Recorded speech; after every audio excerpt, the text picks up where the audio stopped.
Alors bonjour, ravi de vous accueillir tous par Internet parce que nous avons tous vécu un moment difficile, donc nous avons dû aussi suspendre notre cycle de conférences.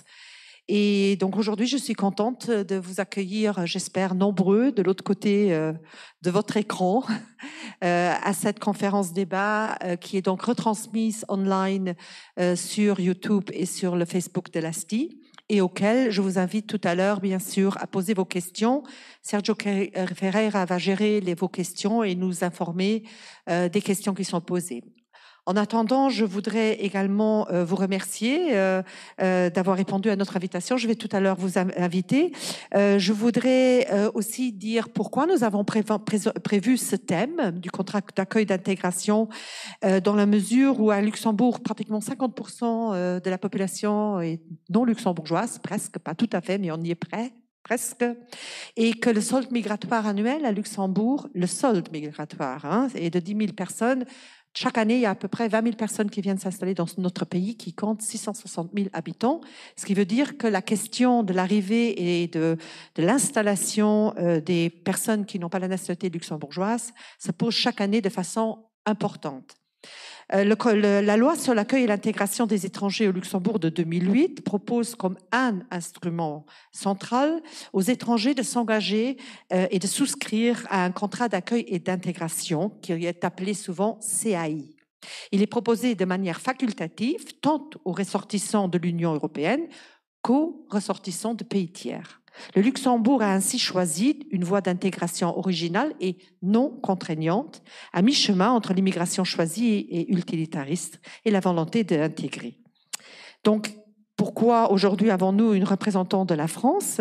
C'est que notre contrat d'accueil-intégration s'est inspiré largement de celui de France et il propose là aussi tout un certain nombre d'outils pour l'accès également aux langues et aux valeurs ainsi qu'au mode de vie de notre pays. Alors, les questions qui vont être les questions clés de notre discussion sont celles quelles sont les particularités du modèle français, les résultats du modèle tel que pratiqué au Luxembourg et sont-ils à la hauteur de nos espérances et est-ce qu'il est légitime de nourrir dans un pays dont la moitié donc des résidents sont des étrangers que ce contrat est quelque chose qui aboutit effectivement à un résultat et finalement quelles sont les perspectives pour le futur. Alors tout d'abord nous allons commencer avec Monsieur Hillel Rapoport. Monsieur Rapoport est économiste et occupe le poste de professeur à l'école d'économie de Paris dans le cadre de l'Université de Paris 1, Panthéon-Sorbonne,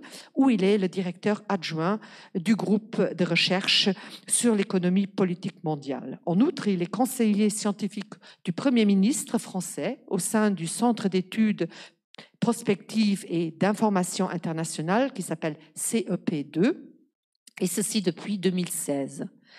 Ce centre de recherche donne en fait donne une expertise sur les politiques commerciales et migratoires auprès du gouvernement.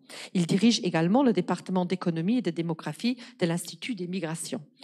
Alors, M. Rapoport est spécialisé dans la dynamique de la migration et son impact sur le développement économique, ainsi que dans l'économie de l'immigration, la diversité et la réinstallation des réfugiés, et se classe parmi les principaux économistes sur le thème des migrations. J'ai lu ça sur Internet.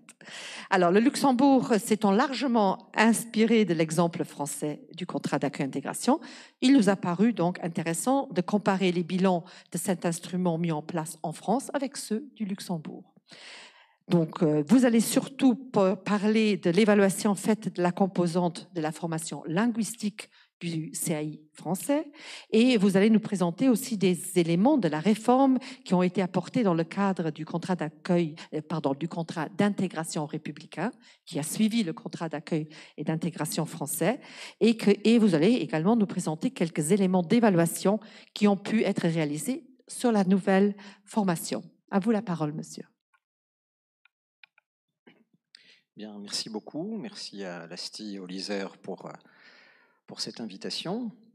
Donc, comme vous l'avez évoqué, je vais présenter principalement la formation linguistique qui a été donnée aux primo-arrivants, aux nouveaux immigrants en France à partir de 2006. puisque le contrat d'accueil et d'intégration français a été introduit en 2006. Il a été réformé, notamment la formation linguistique, assez récemment, à partir de 2016, il y a eu le contrat d'intégration républicaine qui a pris le relais et qui a, disons, boosté la plupart des aspects qui étaient inclus dans le contrat d'accueil et d'intégration, avec un gros effort sur la formation linguistique, sur la formation civique, et ainsi que des actions complémentaires, de façon générale, et aussi ciblées sur les réfugiés. D'accord ? Donc je vais détailler un petit peu ça. On m'a donné à peu près une demi-heure, une petite demi-heure. J'ai tablé maximum, donc je pense que ça fera plutôt 20 minutes, donc ça devrait cadrer avec le temps imparti. Donc, comme je l'ai dit, le contrat d'accueil et d'intégration a été introduit en 2006, dans le cadre d'une loi plus générale destinée à favoriser l'intégration des étrangers en France. Il s'applique à tous les étrangers récemment arrivés en France, désireux d'y rester à long terme, disons, et qui sont âgés de plus de 16 ans et ressortissants de pays non membres de l'espace économique européen, c'est-à-dire grosso modo l'Union européenne, la Suisse et quelques autres pays scandinaves. Donc, les composantes principales sont une formation civique et surtout une formation linguistique. La formation civique, au départ, était assez peu développée. C'était une journée d'information sur la vie en France. Et aussi, il y avait un entretien au départ destiné à établir un bilan de compétences professionnelles supposé orienter ensuite, permettre l'orientation ultérieure du nouvel arrivant, de l'immigrant, dans son parcours professionnel. Alors, l'élément central, donc, c'était la formation linguistique. D'abord, la signature du contrat est obligatoire. C'est différent, à ce que j'ai compris, du Luxembourg, où ça se fait sur une base volontaire. Et concrètement, c'est une quasi-condition nécessaire pour le renouvellement des titres de séjour, d'avoir été signataire de ce contrat. Dans ce contrat, on s'engage à suivre la formation civique et on passe un test de niveau de langue en français. Et si on a en dessous d'une certaine note, eh bien, on se voit prescrire un certain nombre d'heures de formation linguistique en français. Donc, et cette partie-là du contrat, cette formation linguistique-là, que nous avons évaluée avec mes collègues de l'École d'économie de Paris, que je citerai dans un instant. Comme je l'ai dit également, cette formation linguistique a été jugée à la fois par les praticiens, par les immigrés qui la recevaient et par nous, les chercheurs, mais de manière postérieure, comme je l'expliquerai, comme relativement inefficace et insuffisante, et avec pourtant des résultats positifs que je détaillerai et que j'interpréterai. Elle a été réformée dans le cadre du nouveau contrat qui s'appelle contrat d'intégration républicaine, comme je l'ai dit, donc qui a commencé en 2016 et qui est pour la formation linguistique et la formation civique a été réformé à nouveau en 2018, puis pour la formation linguistique en 2019. Donc, ceci pour dire que c'est quand même un objet très évolutif. La question est de savoir s'il évolue pour des raisons politiques ou pour des raisons liées aux performances et à la façon dont elles sont évaluées.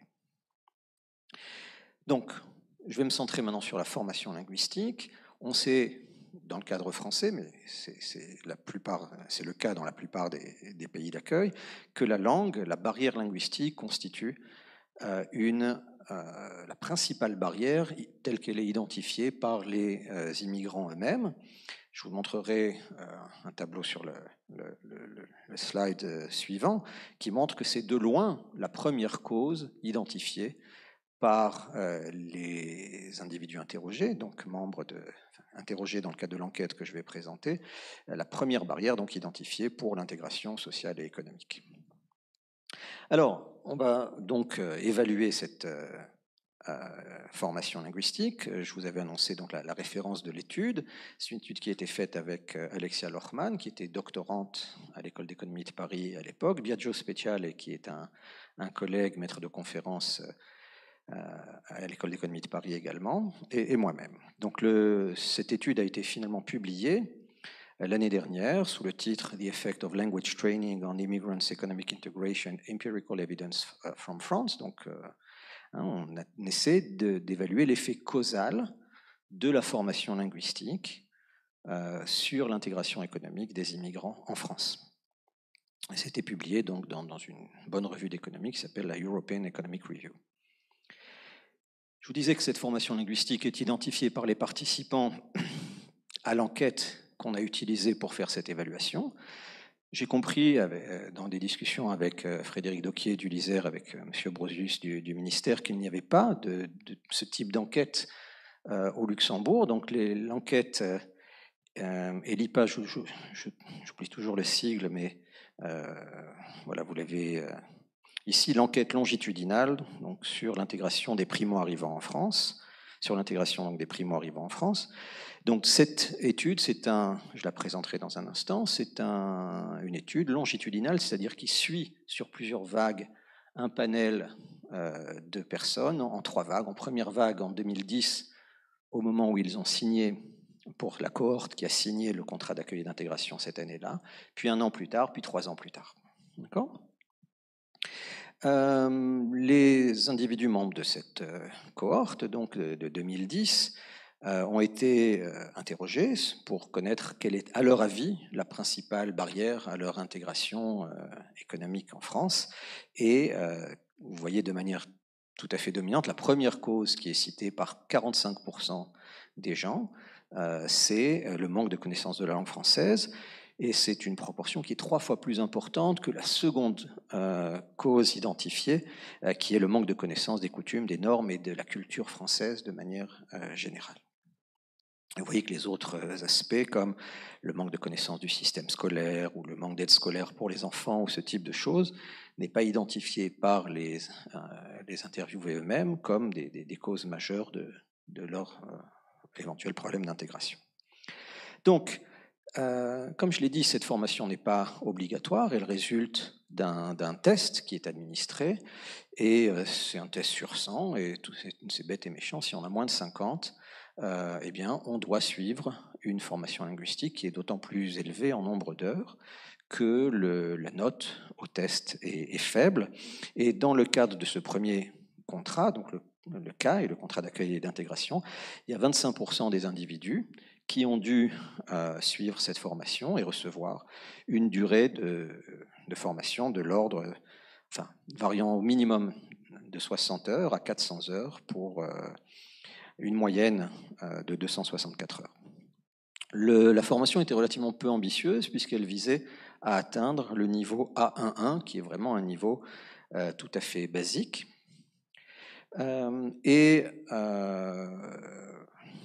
Qui amène à passer ce diplôme, en France, le diplôme initial de langue française, donc qui atteste vraiment d'une maîtrise sommaire, mais réelle néanmoins, de la langue française. 70% des gens dans cette enquête ex post, donc au moment de la 3e vague, déclaraient qu'ils estimaient que la formation reçue était insuffisante. Bien, donc voilà les données qu'on va utiliser. Les données sont celles de cette enquête longitudinale sur l'intégration des primo-arrivants, ELIPA. C'était la première enquête. Il y a une deuxième enquête qui est en cours, qui a commencé en 2019, donc la première vague de la deuxième vague de l'enquête, si vous voulez, de la deuxième cohorte qui va être suivie, a commencé en 2019. La deuxième vague doit avoir lieu début 2021 et ainsi de suite. C'est le ministère de l'Intérieur français qui conduit cette enquête, son service des études et de la statistique, donc le DSED, au sein de la DGEF et du SGII. Je ne sais pas si au Luxembourg vous avez autant d'abréviations qu'en France, j'imagine que c'est le cas. Donc je dis simplement le service des études et de la statistique du ministère de l'Intérieur. C'est un échantillon représentatif de environ 6000 personnes. Et donc, comme je l'ai dit, c'est une enquête longitudinale donc, qui va suivre ces 6000 personnes dans leur parcours. Première vague en 2010, deuxième en 2011, troisième en 2013. Et dans cette enquête, il y a un certain nombre de questions, d'informations sur les caractéristiques des individus, leur âge, leur éducation, leur profession, est-ce qu'ils travaillaient avant de venir en France, la composition de la famille, leur statut, etc., familial. Il y a ce test linguistique qui est une information qu'on va utiliser, et puis on leur demande des tas de questions en termes de bien-être subjectif, de ressenti, comme par exemple, quelle est la principale barrière pour vous à l'intégration économique? Vous avez vu que c'était le manque de compétences linguistiques, etc. Vous voyez que quand on va séparer nos individus entre ceux qui ont eu moins de 50 et ceux qui ont eu plus de 50, ceux qui ont eu moins de 50, c'est ceux qui reçoivent la formation, donc c'est le tableau de gauche, enfin de gauche chez moi, donc oui, de gauche chez vous aussi. J'ai des problèmes de latéralisation. Et ceux qui ne l'ont pas reçu, c'est-à-dire qui ont eu plus que la note minimale pour ne pas suivre le test, donc qui ont eu plus de 50, vous voyez que leurs caractéristiques sont quand même un peu différentes. J'ai un pointeur, mais si je pointe ici, ça ne va pas beaucoup aider. Mais vous voyez la première ligne, donc l'éducation. Les gens qui ont une note en langue supérieure ont aussi un niveau d'éducation supérieur, ce qui n'est pas très surprenant. Vous voyez, enfin c'est la principale différence quand vous comparez les caractéristiques. Vous voyez aussi qu'ils avaient un taux d'emploi initial qui était plus élevé. Et vous voyez aussi que dans ceux qui ont suivi la formation, c'est-à-dire qui avaient une note en français faible, on a une proportion nettement plus importante de réfugiés, puisque les réfugiés ne sont que 10% dans le groupe qui ne reçoit pas la formation, et ils sont 20% dans le groupe qui la reçoit. C'est très important parce que si vous faites une évaluation naïve en vous disant « je vais comparer les gens à qui on a donné la formation aux gens à qui on ne l'a pas donné », vous allez sans doute voir que finalement, au bout de 3 ans, les gens qui ont reçu la formation linguistique n'ont pas un niveau d'emploi ou de participation à la force de travail, un niveau d'intégration générale qui est meilleur, et donc vous pouvez conclure que la formation n'est pas bonne. Mais en fait, cette évaluation naïve, les mauvaises performances du groupe qui reçoit la formation linguistique peuvent être dues à leurs caractéristiques, par exemple au fait qu'ils ont un niveau d'éducation moindre et donc qu'ils ont un taux de chômage plus élevé, qu'ils ont plus de difficultés à trouver un emploi, ou qu'ils sont réfugiés, ce qui veut dire qu'ils ont subi un certain nombre de traumatismes qui rendent la réadaptation plus difficile, etc. Alors vous pouvez dire, oui, mais on peut contrôler pour ces choses-là, mais vous ne pouvez contrôler en fait que pour des choses qui sont observables, comme l'éducation ou le statut, mais vous ne pouvez pas contrôler pour d'autres choses qui sont très importantes dans le parcours d'intégration, qui sont des caractéristiques non observables, comme la motivation, comme l'intelligence, la volonté de s'intégrer, etc. Vous pouvez les approcher par des questions qualitatives, mais ça restera forcément imparfait. Donc j'insiste là-dessus parce que si on veut réussir à estimer l'impact causal de la formation, il faut qu'on tienne compte des choses qui déterminent la sélection dans tel ou tel groupe. Le groupe qui est traité, qui reçoit la formation linguistique, et celui qui ne l'est pas, qui ne la reçoit pas.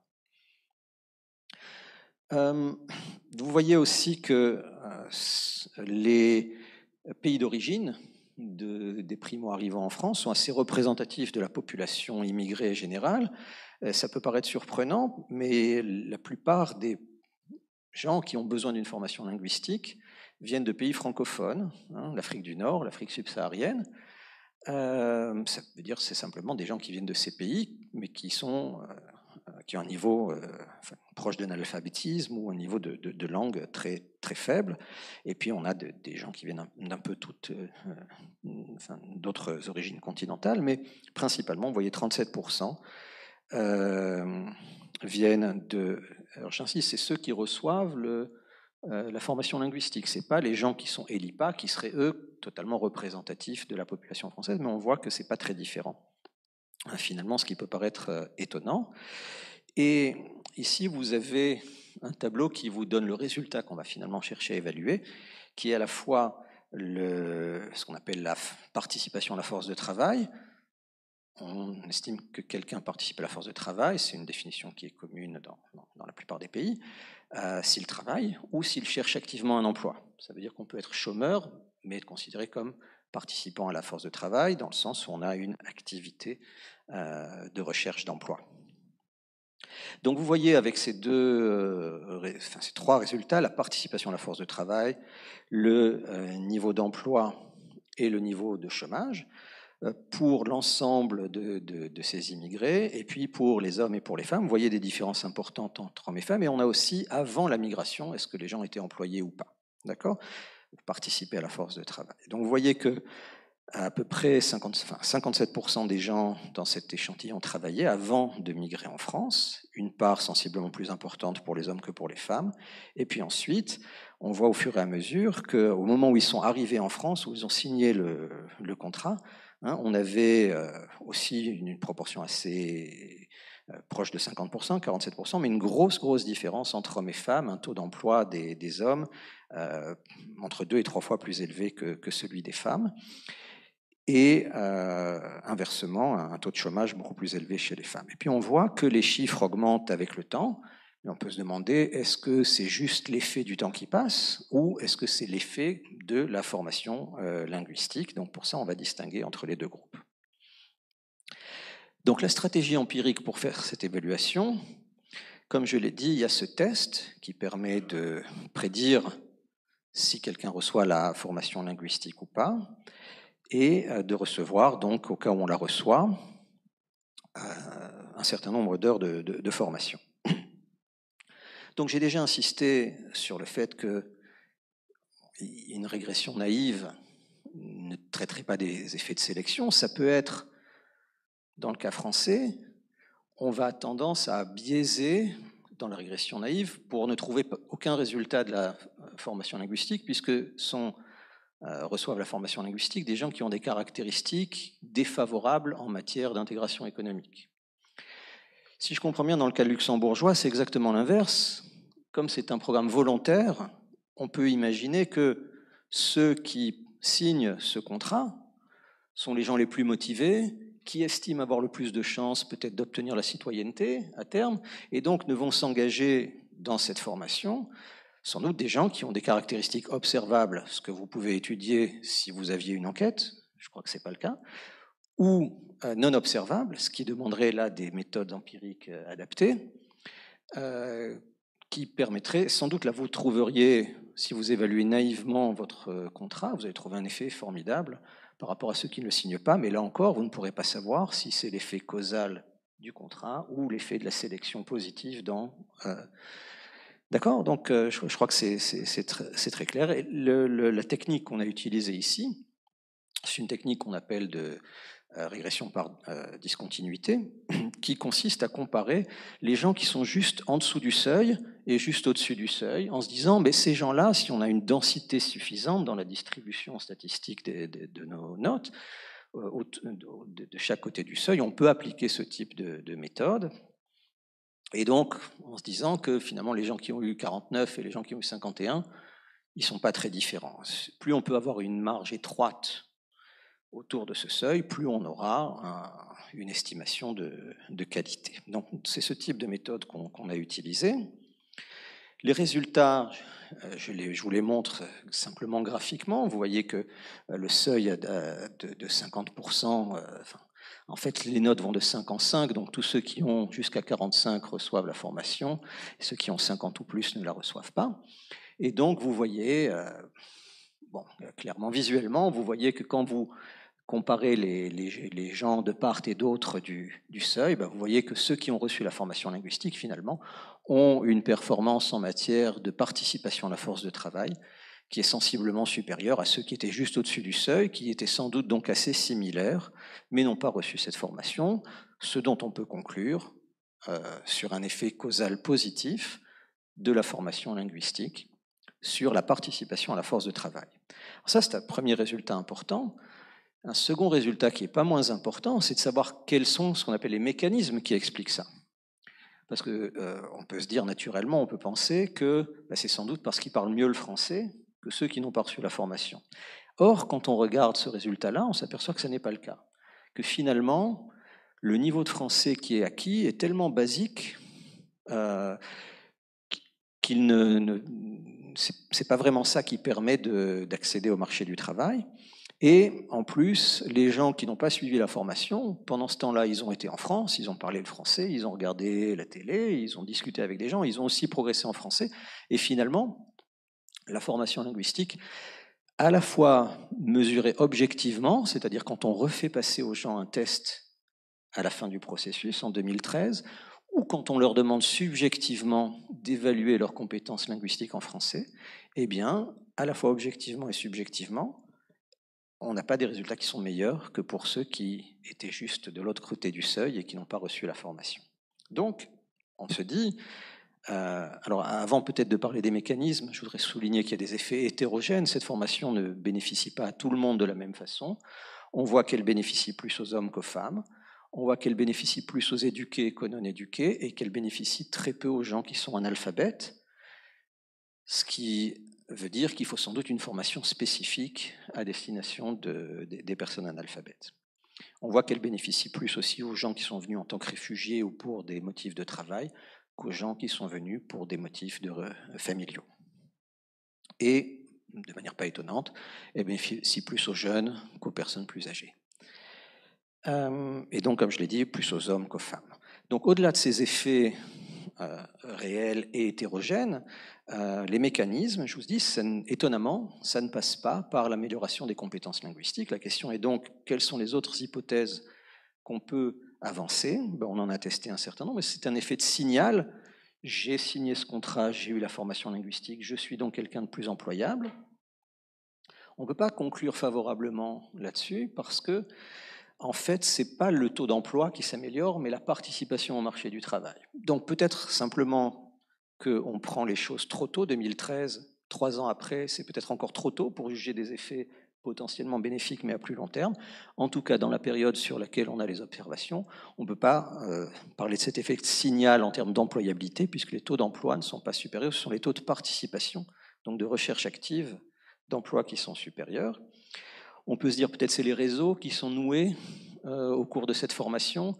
On voit qu'en fait les réseaux ne sont pas très différents de ceux des réseaux de ceux qui n'ont pas suivi la formation, donc ça n'est pas ça.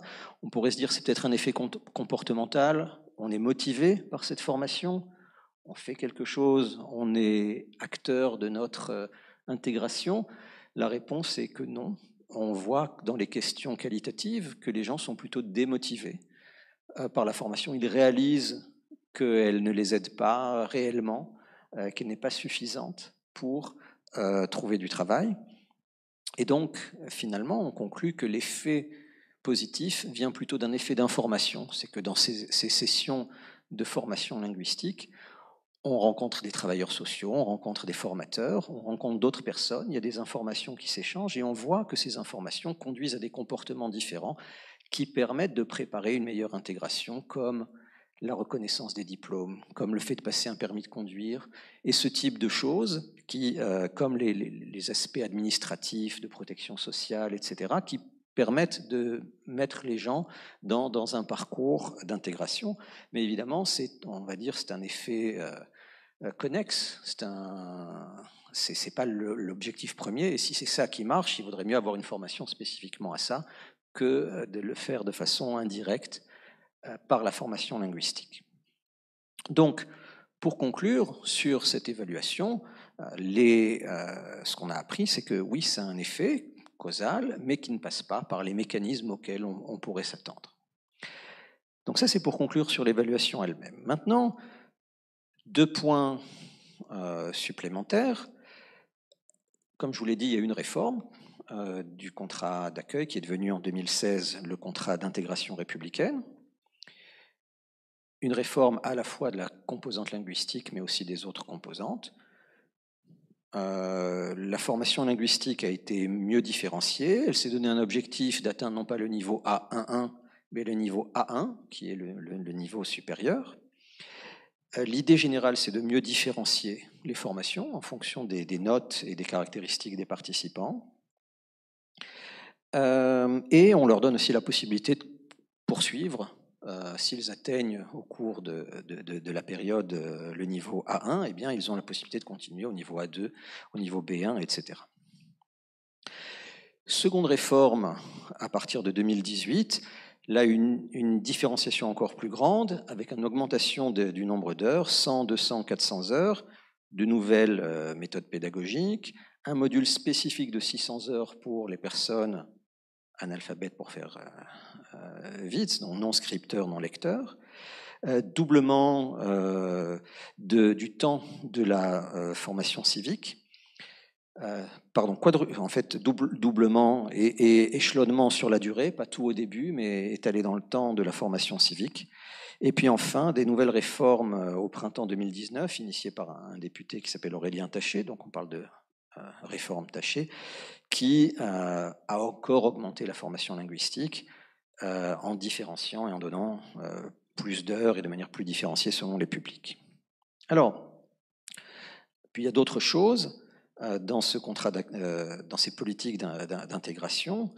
Il y a un bilan de compétences, il y a des orientations professionnelles, et il y a toute une série de politiques ciblant spécifiquement les réfugiés, à travers la création d'une délégation interministérielle, la DIR en 2018, et d'un préfet qui est le directeur de la DIR. Bien, donc voilà ce qui s'est fait. Si je voulais tirer les enseignements, puisque c'est un peu ça qu'on m'a demandé, d'essayer de tirer les enseignements de l'expérience française pour le Luxembourg, mais aussi pour la France, je dirais que je voudrais insister sur la nécessité de l'évaluation à travers l'exemple que j'ai donné. Et c'est un peu un enseignement en creux, parce que tout le reste, le contrat d'intégration républicaine, par exemple, n'est pas évalué. Il n'y a pas de volonté de l'évaluer, il n'est pas prévu de l'évaluer. Les politiques d'intégration spécifiques pour les réfugiés font l'objet d'une évaluation, je l'ai noté ici, en interne, entre guillemets, c'est un cabinet de consulting, Ernst & Young, pour lui faire un peu de publicité dont il n'a pas besoin, qui a été chargé de cette évaluation des politiques d'intégration à destination des réfugiés. C'est une évaluation qui est exclusivement qualitative. Or, je pense que les bonnes évaluations, elles combinent le qualitatif et le quantitatif. Elles doivent être équilibrées en termes de méthode, et certainement, pour finalement juger de l'effet causal, on ne peut pas se passer d'une évaluation quantitative. Et puis, il y a eu une initiative presque individuelle d'un député qui s'appelle Jean-Noël Barrot, qui est le président de la commission de l'évaluation des politiques publiques à l'Assemblée nationale, et qui se trouve être un ancien professeur d'économie. Enfin, il est député depuis 2017, donc depuis 3 ans, mais avant, il était professeur d'économie à HEC, et avant à l'Université de Columbia, la Business School de Columbia, je crois. Donc c'est quelqu'un de très compétent, mais voilà, il a fait lui-même l'évaluation de la formation linguistique du CIR, simplement en comparant les cohortes avant la réforme Taché et après la réforme Taché. Il montre que, somme toute, la réforme Taché, pour la formation linguistique, a eu des effets bénéfiques, mais c'est une évaluation assez sommaire, je vous dis, qui joue sur la discontinuité dans le temps entre ceux qui ont bénéficié de la nouvelle formation, ceux qui ont bénéficié de l'ancienne, mais sans exploiter, par exemple, les discontinuités liées au seuil. Voilà. Donc je pense qu'il y a énormément de choses à faire. Je découvre ça, je suis membre associé du LISER, mais je ne savais pas que le slogan du LISER c'était Evidence-Based Policy Advice, donc je pense que c'est exactement ce qu'il faut faire, hein. C'est d'essayer je sais qu'au LISER, il y a des gens qui font de l'évaluation d'impact, il y en a aussi sans doute à l'Université du Luxembourg, je crois qu'il y a de très grandes compétences pour l'évaluation quantitative et pour l'évaluation qualitative, et je pense que c'est vraiment important de mobiliser les chercheurs dans une discussion sur la conception des politiques, et d'une certaine manière, pas seulement leur évaluation ex post, mais aussi leur conception ex ante, c'est-à-dire au moment où on fait le design, où on tient compte du design nécessaire pour pouvoir les évaluer. Et ça, je crois que c'est vraiment ça dépend de la culture de l'administration. En France, on est extrêmement arriéré pour ça. Pourtant, on vient d'avoir un prix Nobel d'économie avec Esther Duflo qui a été récompensée pour l'évaluation d'impact. Mais la culture des hauts fonctionnaires français, ça reste...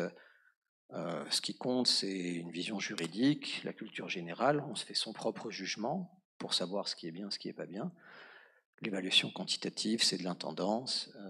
On regarde ça avec ou méfiance ou mépris.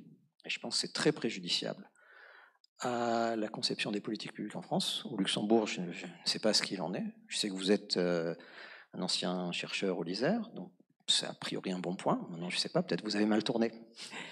Merci beaucoup pour votre intervention. Je pense que c'est effectivement un des objectifs de cette conférence, c'est qu'effectivement au Luxembourg, dans l'accord de coalition est prévu de revoir la loi sur l'accueil et l'intégration de 2008 des étrangers, dont le contrat d'accueil-intégration est un outil.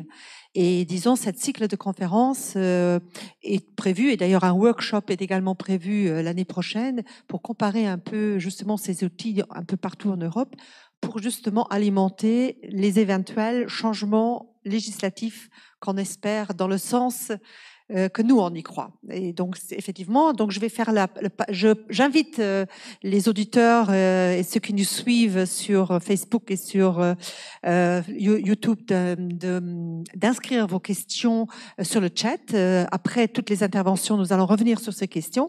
Mais en attendant, nous allons maintenant parler du contrat d'accueil-intégration luxembourgeois avec Monsieur Jacques Brosius, qui est le conseiller du gouvernement première classe et qui, sous sa direction, à le lead du nouveau département intégration au ministère de la Famille, de l'Intégration et de la Grande Région. Donc, il coordonne justement la politique en matière d'intégration. Alors, si je vois sur le site du gouvernement, il y a écrit que le plan d'action nationale PAN est l'instrument clé de cette politique d'intégration du pays et prévoit un cadre stratégique pour la mise en place justement de cette politique d'intégration. Et afin de pouvoir promouvoir celle-ci, le ministère propose 2 programmes d'intégration, le parcours d'intégration accompagné dont on ne va pas parler aujourd'hui, et qui peine à se mettre en place, et celui des contrats d'accueil et d'intégration à l'attention des résidents non luxembourgeois, européens ou non européens.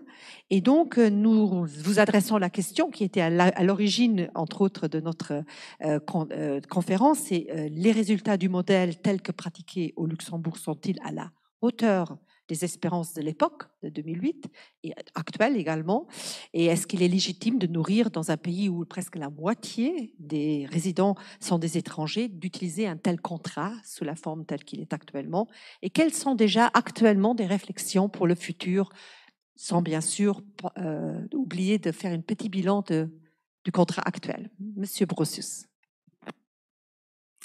Merci beaucoup.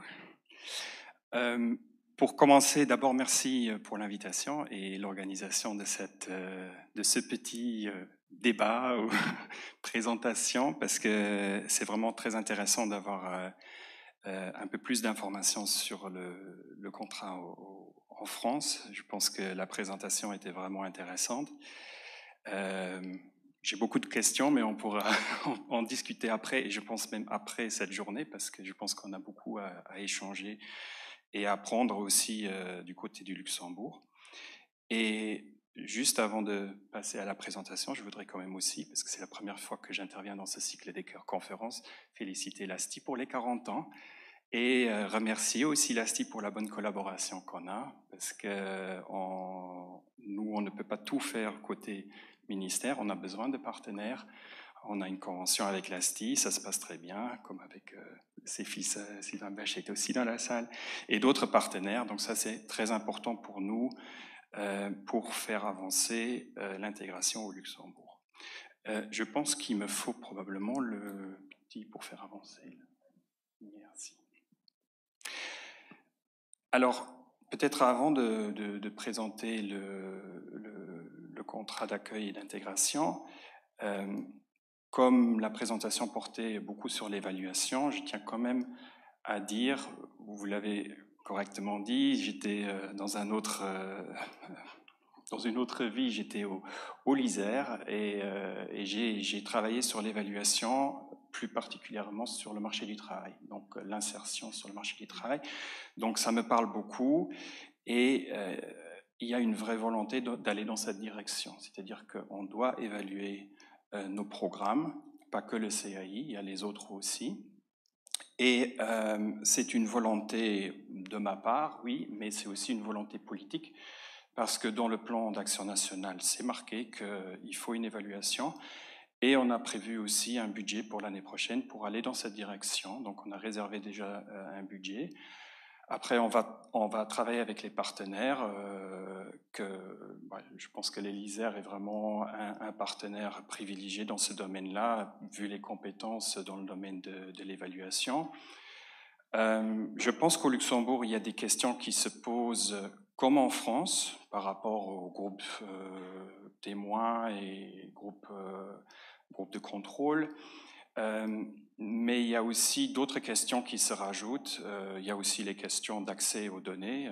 Je pense qu'on a beaucoup de questions à se poser dans ce domaine, notamment parce que les données aussi, je pense que quand on parle d'intégration, on parle finalement de parcours d'une personne qui arrive au Luxembourg, qui traverse un certain nombre d'étapes.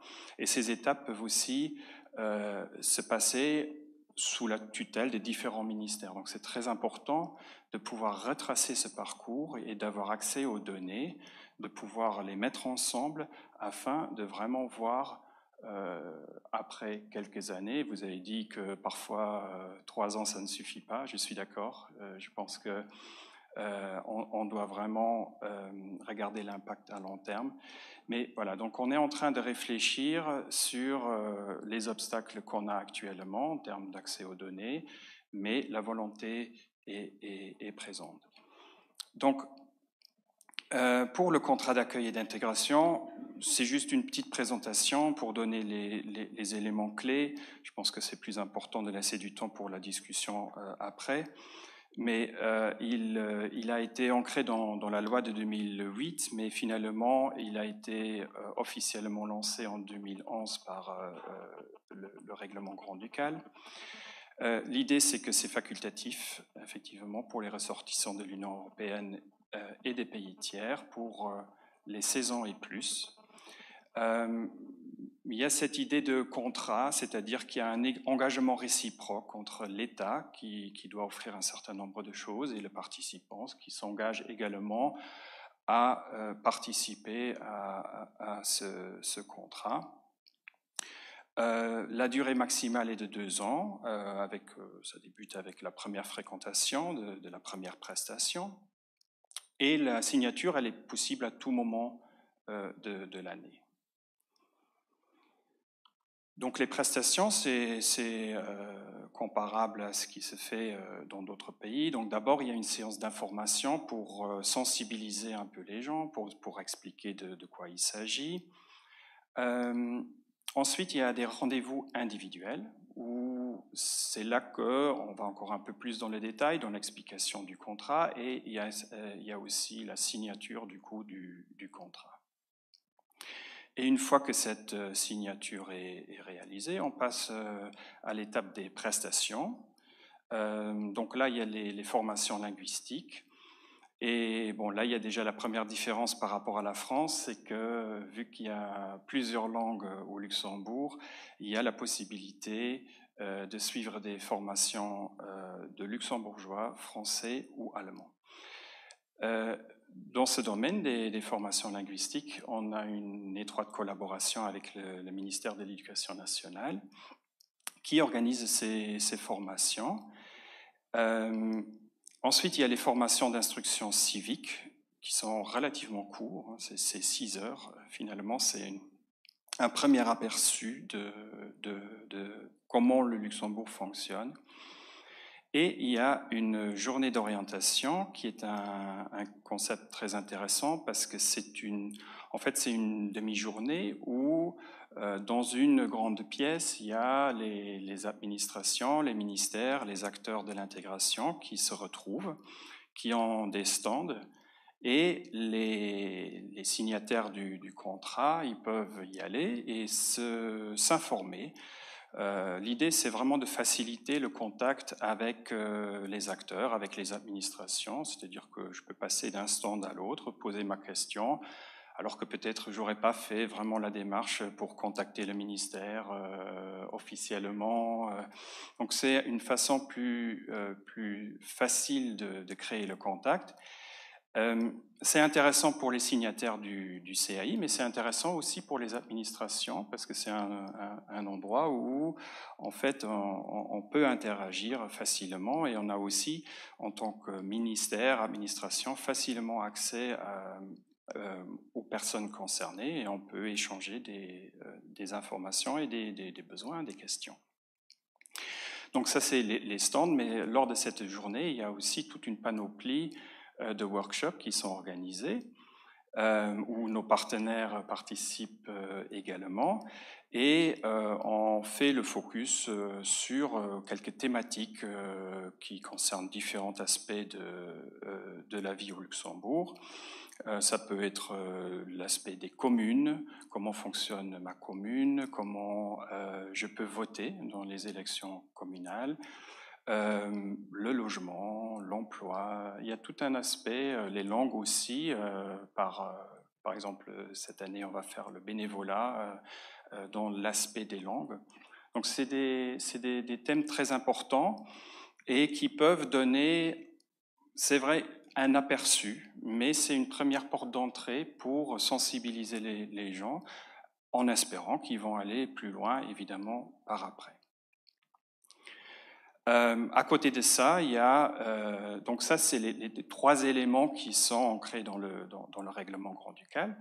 À côté de ça, il y a d'autres mesures qui sont facultatives, des ateliers thématiques qui sont organisés par nos partenaires, où on encourage aussi les signataires du CAI de participer à ces mesures. Alors les formations linguistiques, comme j'ai dit, c'est une collaboration avec le ministère de l'Éducation nationale, avec l'Institut national des langues et le service des formations des adultes. Et on a le choix entre 3 langues. On peut aller, comme chez vous, on peut faire un premier niveau, mais on peut aller plus loin. On peut creuser soit dans la même langue ou suivre plusieurs langues. Le niveau minimum à atteindre, donc nous on est encore sur le 1-1-1, pour les 3 langues.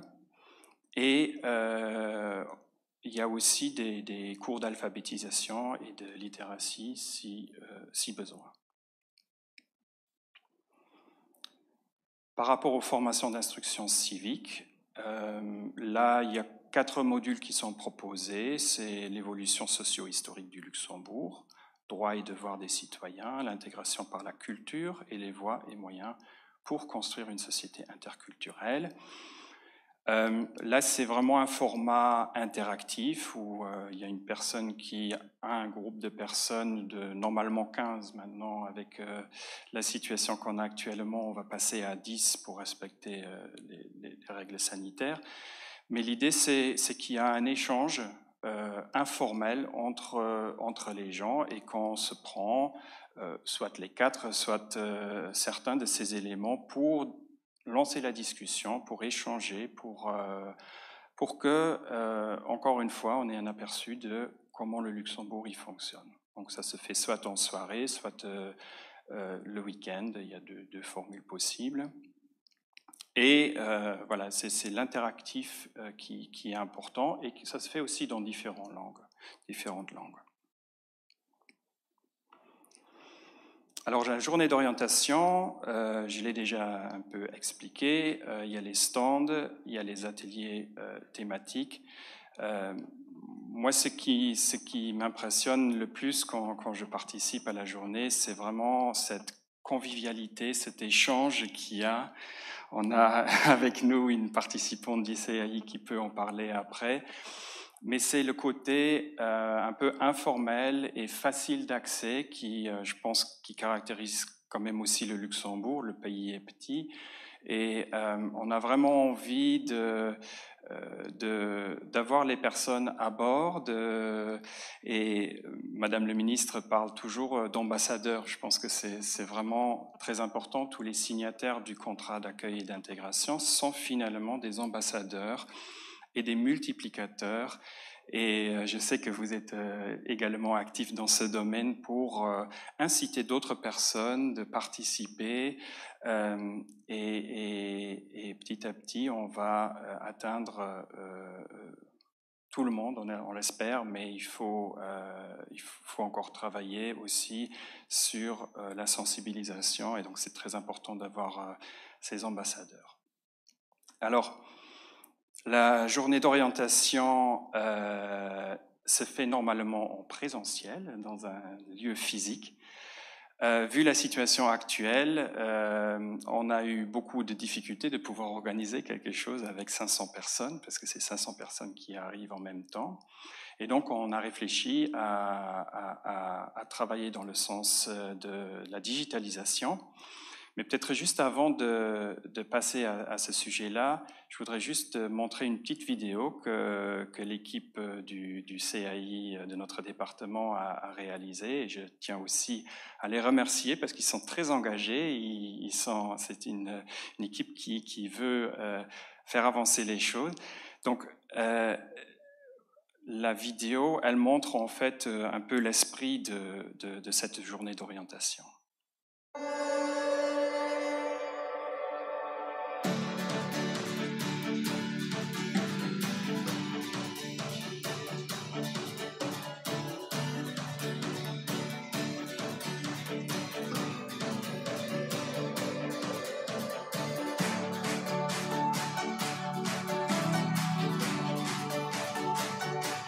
Je pense qu'il est très important que nous soyons ici avec un stand parce qu'on veut donner l'opportunité aux gens de pouvoir nous poser des questions.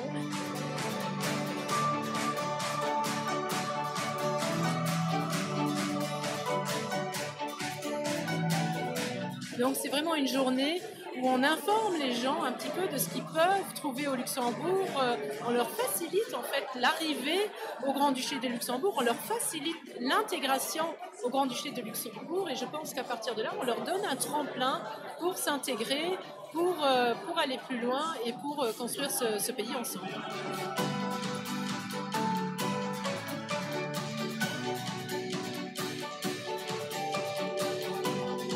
Je parle français, anglais, ukrainien, russe et un peu italien.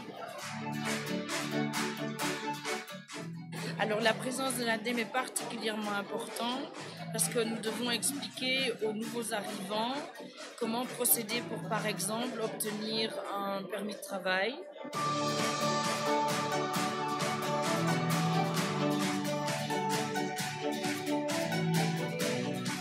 Ça fait déjà plus de 5 ans que j'organise cette journée d'orientation. C'est toujours un grand défi parce qu'on a beaucoup de nationalités, des personnes qui parlent donc vraiment beaucoup de langues. I'm really impressed so far. There's an enormous amount of people here from all sorts of all nationalities or countries.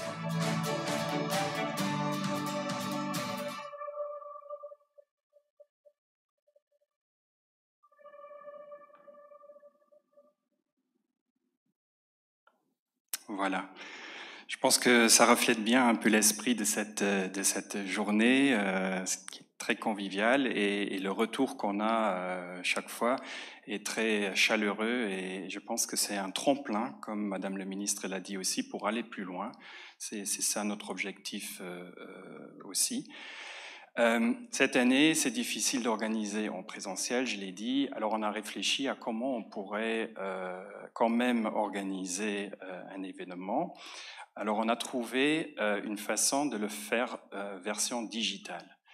Ça va se passer le 24 octobre.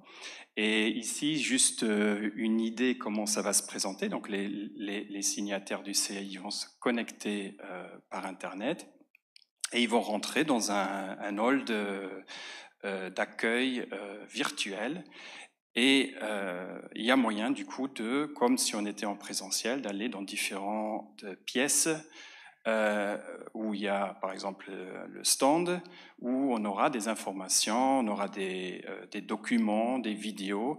Il y aura aussi derrière chaque stand un représentant du ministère, de l'administration ou d'un autre acteur qui sera là pour répondre à des questions par chat. Donc ça permettra d'avoir le contact quand même avec une personne réelle et de fixer des rendez-vous par après. Et il y aura également des workshops qui seront organisés par un moyen digital où il y a une salle de classe, quelque sorte digitale, qui permet aussi une interaction entre les participants. Donc on va essayer ça pour la première fois cette année, on va espérer que ça se passe bien. Et il y aura 500 personnes à peu près qui vont se connecter, donc c'est une grosse aventure, mais on y croit et on croit même que sans remplacer le physique, parce que ça ne se remplace pas, mais il y aura peut-être moyen de faire des choses complémentaires avec les moyens digitaux. On va également organiser des cours civiques en digital. On est en train de chercher des solutions informatique pour ça. Et actuellement, vu qu'on ne peut pas accueillir les personnes aussi fréquemment qu'on veut, on a aussi les séances, les entretiens individuels qui se font par Skype. Donc on essaye de s'adapter pour que tout le monde puisse quand même participer à notre contrat. Et pour ceux qui nous écoutent et qui n'ont pas encore participé, il y a un site internet que j'affiche ici. Donc vous pouvez vous inscrire, n'hésitez pas. Si vous avez des questions, vous appelez. Il y aura toujours quelqu'un qui peut vous donner plus d'informations. Ici, à la fin du slide, j'aurai aussi un numéro de contact. Je suppose que le slide sera en ligne après, donc mais sinon, il y a tout sur le site internet. Ça sera en ligne, très bien. Merci. Alors, juste quelques statistiques, et donc on retombe un peu plus dans le vif du sujet avec l'évaluation.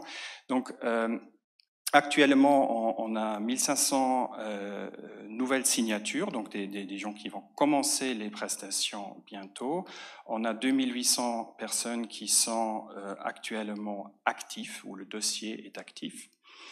Et depuis le début du contrat, on a 10 000 contrats qui ont été signés. Alors au niveau des statistiques, et je pense que là, ça devient intéressant parce que on voit que il y a la population cible ici sur les statistiques de ceux qui ont participé. On voit qu'il y a 60% de femmes, on a 80% entre 25 et 45 ans, on a 66% de post-secondaires universitaires diplômes et 20% qui ont une durée de résidence de plus de 5 ans. Ce sont quelques chiffres clés, mais qui montrent déjà que il y a aussi besoin de éventuellement sensibiliser d'autres populations qui sont peut-être un peu sous-représentées ici. Pour ça, il nous faut des statistiques, il nous faut des données pour justement pouvoir comparer, mais qui est exactement la population cible. On travaille là-dessus, parce que sans ces chiffres-là, on ne pourra rien faire. Et il y a évidemment la piste d'une enquête représentative pour voir comment les gens vivent leur parcours, c'est quoi leur parcours déjà, comment ils le ressentent, quelles sont les différentes étapes, et où est-ce qu'on peut le mieux intervenir. Alors, au niveau juste encore une dernière statistique sur les nationalités, on voit que c'est très varié quand même et que c'est pas que des ressortissants de l'Union européenne. Il y a différentes nationalités. C'est ça la richesse du Luxembourg. Maintenant, il s'agit vraiment de voir, et je pense que vous l'avez fait aussi, j'ai vu dans les chiffres, c'est-à-dire que si on va dans une évaluation, c'est important de pouvoir prendre des sous-groupes de personnes et de voir est-ce que le contrat est efficace pour un groupe ou l'autre. ça serait faux de prendre tout le monde dans un panier et regarder juste une statistique. Donc, on va devoir creuser tout ça. Ici, on a le contact de l'équipe. Mais je voudrais juste passer encore un petit moment sur... ça, c'est l'état actuel. Et où est-ce qu'on aimerait aller? Ben, je pense qu'un aspect qui nous est très cher, c'est qu'on a besoin de régionaliser le contrat d'accueil et d'intégration. Actuellement, il y a déjà quelques prestations qui se font au niveau régional, mais finalement, l'intégration, elle se fait au niveau de la commune, de la région. Et ça, c'est très important pour nous de pouvoir trouver une collaboration avec les communes. Et je sais qu'ils sont, les représentants des communes sont très preneurs. On a actuellement un plan communal d'intégration qui est dans la loi sur l'intégration. Et on est en contact avec les communes pour les inciter également à signer ce plan communal d'intégration. C'est très important pour nous.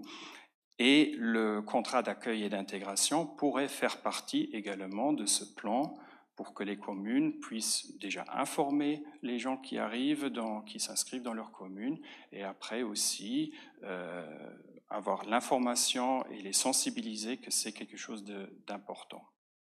Donc ça, c'est au niveau de la régionalisation. Après, il y a tout le volet de la communication qu'on aimerait aussi en tant que ministère renforcer parce que il y a énormément de choses qui se font déjà dans le domaine de l'intégration et c'est très important de le montrer aussi au niveau communal mais aussi au niveau national. Et la communication permet de sensibiliser tout le monde, de faire participer également les gens qui ont déjà signé le contrat, qui sont passés par le contrat, de multiplier les messages et les efforts.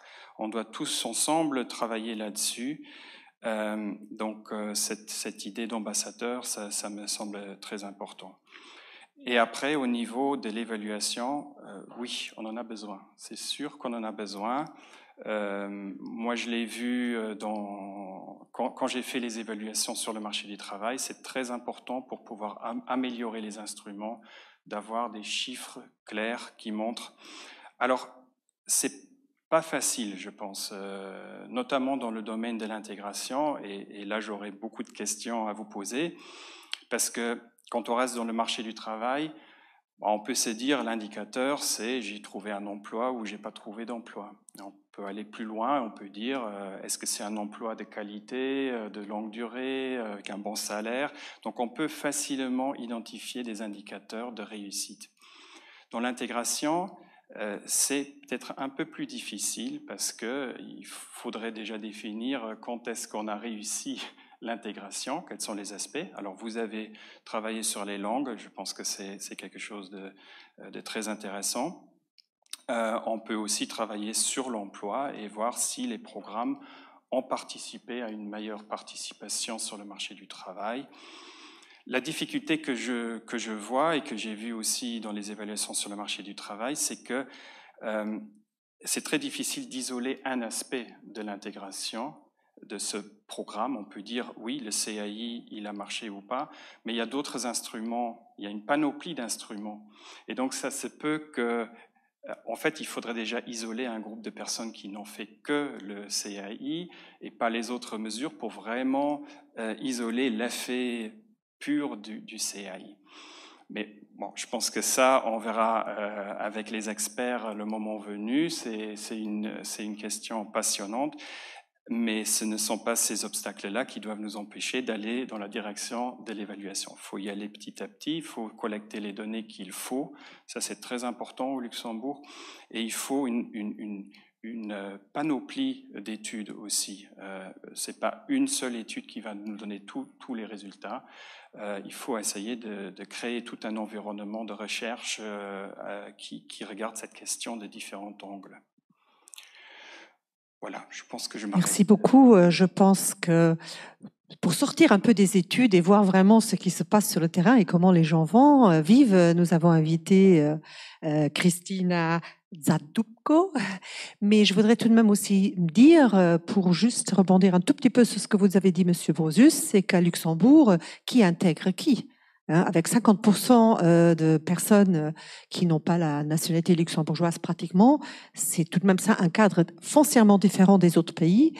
Et puis également, il y a ce côté cohésion sociale où tout le monde doit être actif. Et justement, Christina est active, elle a signé le contrat d'accueil-intégration. Donc Christina Sadutko a été signataire du CAI.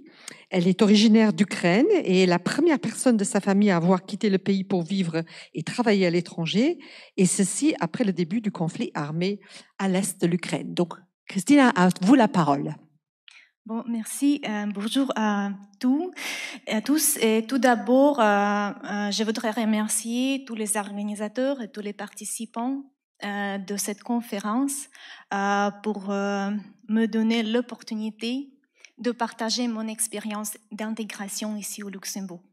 Bon, bien évidemment, français, c'est pas ma langue maternelle, mais je vais essayer de m'exprimer dans la manière le plus claire possible. Bon, franchement, le mot intégration, c'était toujours quelque chose d'abstrait dans ma famille. Tous mes proches vivent en Ukraine. La majorité ne parle aucune langue étrangère et ne voyage pas à l'étranger. Alors, quand j'ai dit à ma famille, dans 3 mois, je vivrai au Luxembourg, c'était presque la même chose si vous disiez à votre proche, dans 3 mois, je vivrai sur la Lune. Mais bon, à ces moments, j'avais déjà une expérience internationale à cause de mon travail, mais bien sûr, parler avec les gens qui viennent d'étranger, ou même que voyager à l'étranger, c'est rien à faire de vivre ici, à l'étranger. Bon, ma raison de venir ici était simple. J'ai trouvé un emploi. Et au début, c'était par hasard que cette position a été offerte au Luxembourg. Et au début, je ne pensais pas rester longtemps. C'était plus ou moins pour moi comme on vit dans l'hôtel. Soyez polis, respectez les règles, profitez bien jusqu'au moment quand vous revenez chez vous, dans votre pays. Bien sûr, j'ai fait tout ce que je dois faire pour mon intégration formelle avec tous les documents, etc. Mais franchement, cette intégration formelle dans le système étatique, pour moi, c'était pas l'intégration vraie. Et je sais exactement le jour quand j'ai changé mon avis. C'était, comme d'habitude, une journée de la pluie au Luxembourg. Et je suis allée la première fois à la commune pour demander quelques documents. Et bien sûr, je ne parlais pas français. J'ai commencé à parler français ici au Luxembourg, mais au début, je ne parlais pas. Et je ne sais pas que la municipalité s'appelle Hôtel de Ville. Bon, je suis allée devant le bâtiment de commune, complètement perdue. Et j'ai vu une madame à la place. Et je lui ai demandé, mais excusez-moi, est-ce que vous parlez anglais? C'est oui, pas de problème. Est-ce que je peux vous demander où se trouve la commune? Elle m'a dit oui, mais c'est ici. Mais qu'est-ce que vous voulez là? Et j'expliquais ma situation. Et bon, sa madame m'a expliqué tout. Et en plus, elle m'a pris avec elle dans le bâtiment. Elle m'a expliqué tout, qu'est-ce que je dois faire. Et bon, elle était si bien informée que j'ai décidé de lui demander une question. Madame, je suis désolée, est-ce que vous travaillez ici? Et elle m'a répondu, oui, je suis maire de la ville. Oui, c'était Madame Pulfer. J'étais absolument choquée parce que dans mon pays, c'est presque impossible de voir la maire de la ville dans la rue qui peut parler avec les gens venant de l'étranger. Et c'était pour moi le moment de change. Depuis ce moment, je n'ai pas eu d'occasion pour remercier Madame Pulfer, mais bon, c'était le moment d'inspiration quand j'ai compris que je veux commencer mon vraie intégration ici au Luxembourg. Parce que j'ai vu l'exemple qu'ici, le service d'État, c'est la même chose que le service pour chacun, même que pour personne dans la rue. Et comme ça, j'ai commencé à chercher les programmes, les organisations qui peuvent m'aider, qui peuvent faciliter mon intégration. Et mes amis m'ont conseillé le contrat d'accueil et d'intégration. Et alors, je l'ai fait. Je peux vous dire que c'était vraiment facile pour comprendre toutes les conditions de contrat.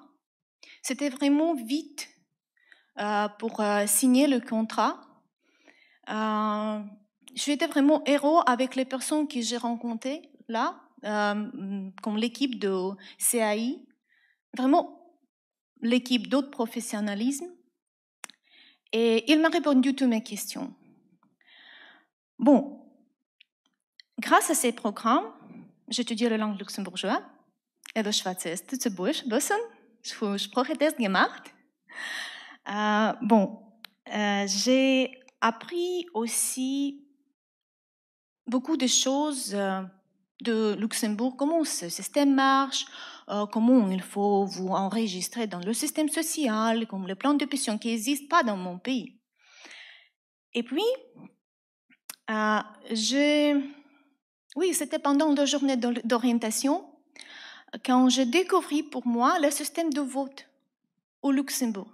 C'était une grande surprise parce que je suis été étonnée que même que je n'ai pas de nationalité luxembourgeoise, je peux, sans certaines conditions bien sûr, participer dans la vie politique au Luxembourg. Je pense que le pays donne par avance beaucoup de respect pour les gens qui viennent à l'étranger comme ça. Et aussi l'autre chose que j'ai découvert avec ce programme, que si vous choisissez, si je choisis le droit à voter, ce sera être mon obligation. C'était vraiment pour moi quelque chose d'unique. Et c'est aussi n'existe pas en Ukraine. Bon, enfin, le programme était très utile pour être vraiment au courant et savoir mieux le système. Maintenant, j'ai le permis de conduire luxembourgeois. J'ai mon degré reconnaissé ici au Luxembourg. Et je pense que ce programme donne une bonne fondation pour chacun à commencer à vivre avec un grand confort ici. Peut-être je peux également partager quelques idées parce que, par exemple, je vous dis que c'était mes amis qui m'ont conseillé le programme de CAI existe. Et franchement aussi, je sais que ce programme existe. C'est très facile à vous chercher sur le site internet, etc. Mais beaucoup de gens ne parlent pas français et ne savent pas même que ce programme existe. Et je pense que ce sera vraiment utile pour tout le monde quand chacun enregistre dans le commune pour habiter au Luxembourg la première fois, lui donner l'information de ce contrat. Et comme ça, ça peut être aussi régionalisé mieux le programme.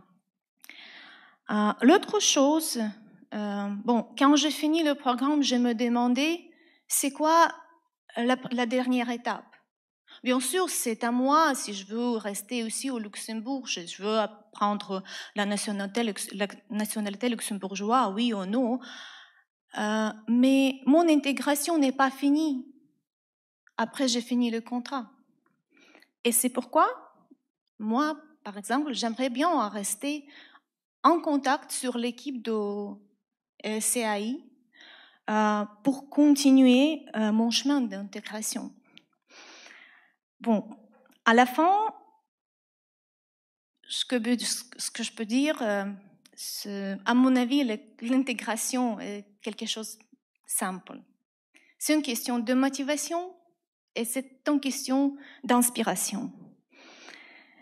Et moi, je suis été vraiment inspirée par les gens dans ce pays. Et donc, je veux plus en plus savoir de ce pays et de ce gens, et je veux trouver mon façon de les servir. Merci beaucoup. Merci beaucoup, Christina, pour ce témoignage qui rejoint un peu, effectivement, quand on regarde les chiffres des personnes qui s'inscrivent sont minimes par rapport au nombre de personnes qui sont venues au Luxembourg. Donc, on a plus que 20 000 personnes depuis 2008, je ne sais même pas combien, mais je sais en tout cas que les 5 dernières années, c'était 20 000, donc c'est vraiment des chiffres minimes, et tant mieux que vous avez des amis qui vous l'ont proposé. Mais maintenant, je crois qu'il est vraiment temps de donner la parole à Sergio, qui recueille maintenant un certain nombre de questions. Je propose peut-être, Sergio, que tu en poses, que tu fasses un regroupement des questions et qu'on voit un peu pour les réponses. Tout à fait. Merci tout d'abord à ceux qui nous suivent via Facebook et via YouTube qui posent leurs questions. Il est encore temps pour ceux qui voudraient le faire. J'avance déjà avec une première question pour Monsieur Rapoport. C'est Monsieur Marc Faber qui la pose et elle est la suivante. Le contrat étant obligatoire, y a-t-il beaucoup de gens qui ne voudraient pas participer? Que se passe-t-il alors? Y a-t-il des rappels, des sanctions? Et pourriez-vous approfondir brièvement ou donner des exemples d'une formation plus personnalisée?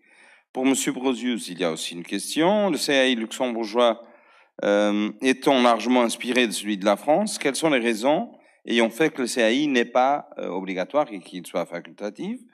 Que pensez-vous aussi d'un suivi d'une évaluation des signataires après la fin de leur CAI? Et mettons l'aspect langue de côté, ne pensez-vous pas que les luxembourgeois auraient aussi un intérêt à participer à une formation civique et à la journée d'orientation? Et dernière question, le CAI Luxembourg ne touche pas tous les profils. En attendant les statistiques, pouvez-vous préciser quel profil semble vous manquer? C'est les 3 questions. Je ne sais pas, à toi Laura. Je propose peut-être que M. Rapoport va brièvement réagir sur la question sur la France. Peut-être vous voulez aussi ajouter votre réaction par rapport au CAI luxembourgeois et après nous passerons la parole à M. Brosius pour répondre aux 3 questions. D'accord. Donc, pour répondre à la question qui a été posée par un auditeur, il y a 9% des personnes dans l'échantillon qui n'ont pas suivi la formation, bien qu'étant signataires du contrat. Et la principale raison, c'est que ce sont des gens qui travaillaient à plein temps au moment de la signature et qui ont argumenté et démontré qu'ils n'étaient pas disponibles d'une certaine manière par rapport à leur emploi. Et bon, la sanction, comme je l'ai dit, c'est que dans ce cas-là, il n'y a pas de sanction spécifique, mais le fait de suivre ces formations, c'est une obligation contractuelle, comme l'a rappelé M. Brozius dans le cas luxembourgeois, et si on ne la remplit pas, l'État ne renouvelle pas le titre de séjour. C'est ça la sanction principale.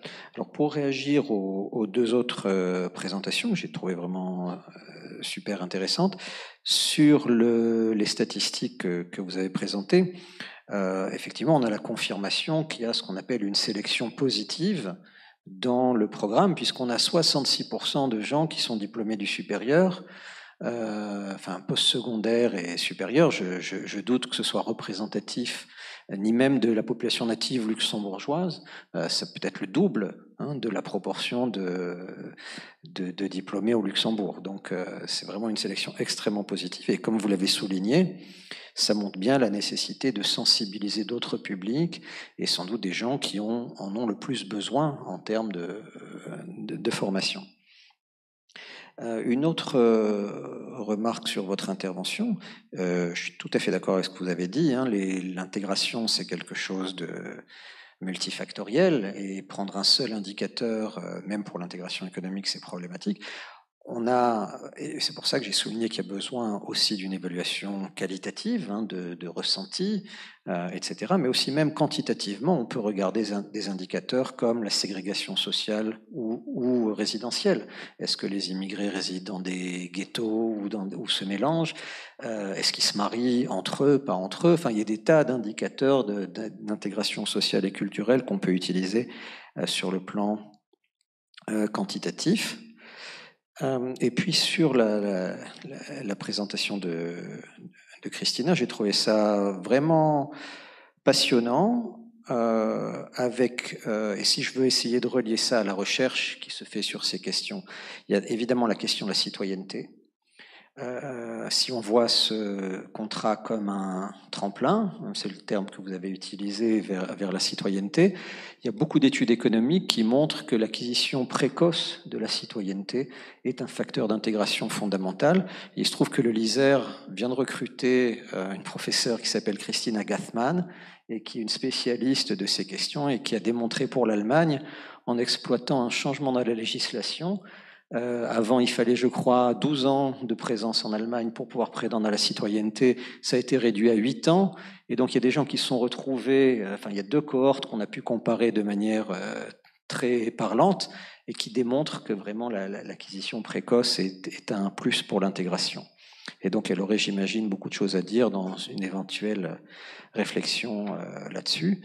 Et la deuxième chose que je retiens, c'est cette idée d'inspiration, de surprise un peu qu'a eu Christina et d'inspiration face aux institutions luxembourgeoises et le fait que ça l'a transformée elle-même et sans doute qu'elle a communiqué aussi différemment avec sa famille, ses amis restés en Ukraine. Et ça aussi, ça a été étudié, c'est ce qu'on appelle les remittances culturelles et sociales qui peuvent avoir un effet transformatif sur les sociétés de départ.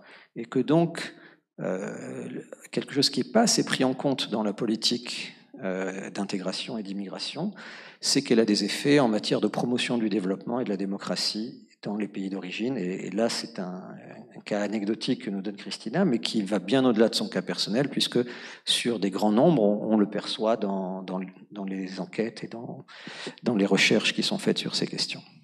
Monsieur Brozius, si vous pourriez répondre, mais je voudrais justement sur cette question des personnes que vous avez soulignées, c'est-à-dire que nous avons une très très grande représentation de personnes qui ont un niveau d'études très élevé. Est-ce que vous pourriez peut-être faire un lien justement avec le parcours d'intégration accompagnée, qui lui était un projet plutôt pour les réfugiés, respectivement éventuellement des migrants. Donc, mais répondez bien sûr d'abord aux autres questions. D'accord. Merci beaucoup. Merci pour ce témoignage. Je pense que il reflète ce qu'on a envie de transmettre aussi, c'est cette envie de découvrir le Luxembourg. C'est évidemment qu'une porte d'entrée. C'est après, Et je pense que là, on revient sur l'aspect d'intégration. Finalement, c'est comme Lasty l'a dit, c'est le vivre ensemble qui compte. C'est l'interaction entre les gens, c'est le fait qu'on peut rencontrer une personne dans la rue qui vous dit « venez avec moi » et je vous montre. Finalement, c'est ça, c'est des deux côtés. Tout le monde va faire un effort et ensemble, on fait un chemin. Et je pense que c'est peut-être aussi la réponse à la première question, pourquoi c'est pas obligatoire mais facultatif, parce que c'est aussi un peu l'esprit du contrat, de se dire, on est là, si vous avez envie de participer, vous pouvez, on vous encourage.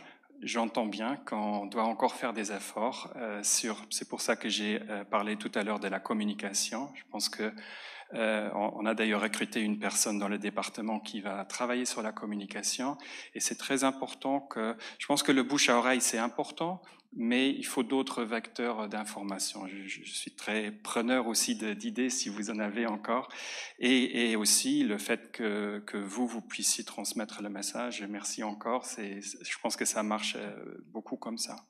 Alors le fait que ce soit, si on reprend l'esprit du facultatif, j'ai dit tout à l'heure qu'on va travailler sur la régionalisation, mais on va travailler également sur la panoplie de modules ou de types d'informations qu'on peut donner aux signataires du CAI. Je pense qu'actuellement, voilà, le système, il est tel qu'il est dans la loi, c'est-à-dire ou dans le règlement, c'est les 3 éléments que j'ai présentés. Ok, c'est un début.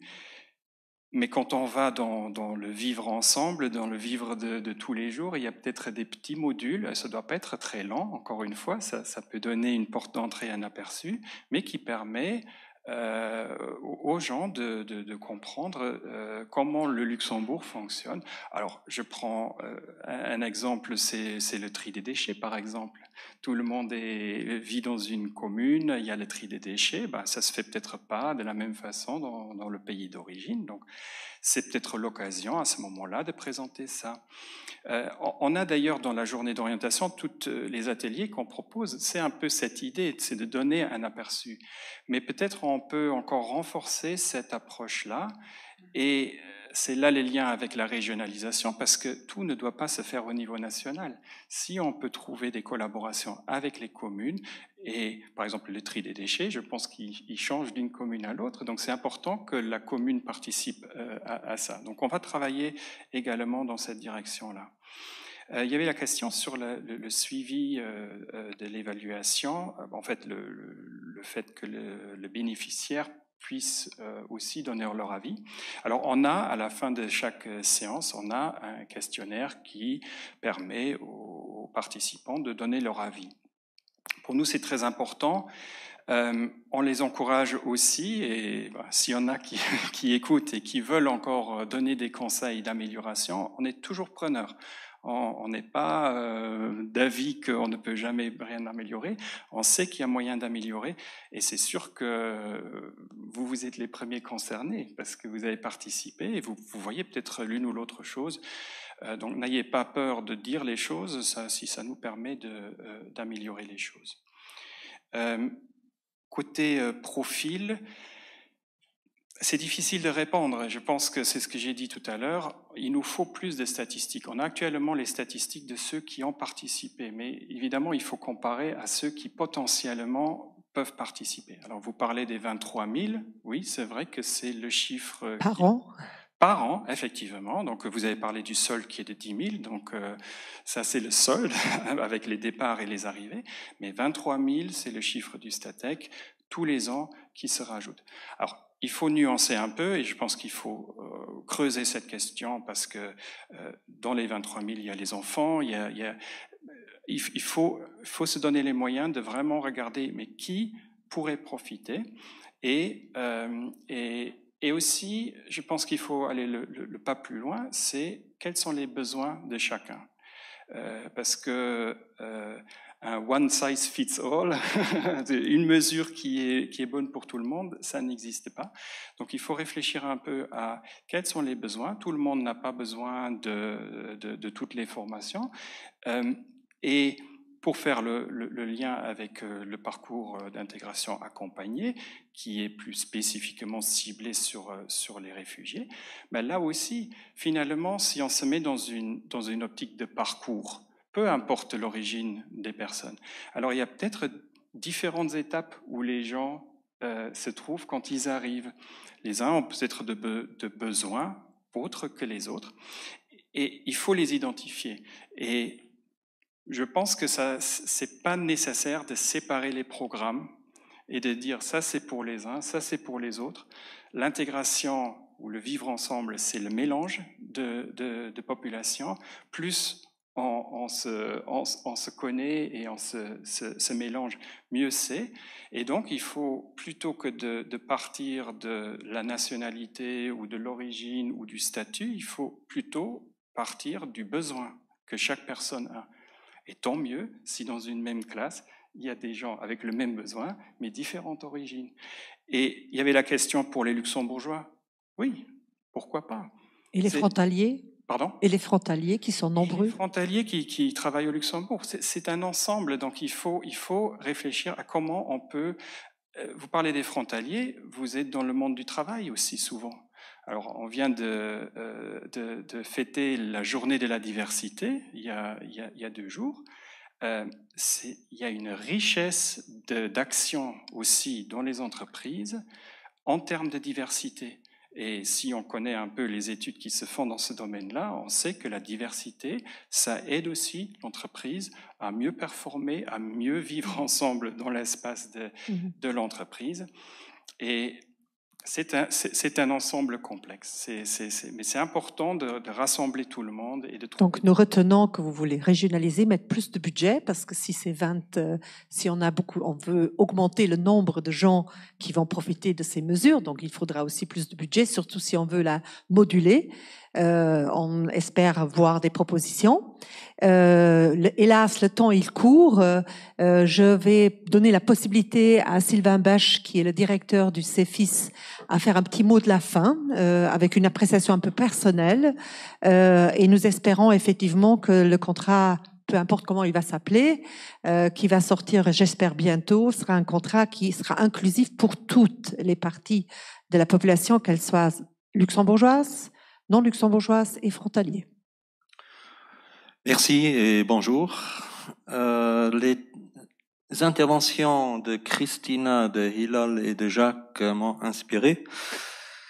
J'essaye de partager cette considération plus fondamentale. Donc d'abord le CAI ou le CIR, comme il s'appelle en France, c'est une étape d'un parcours, d'un processus.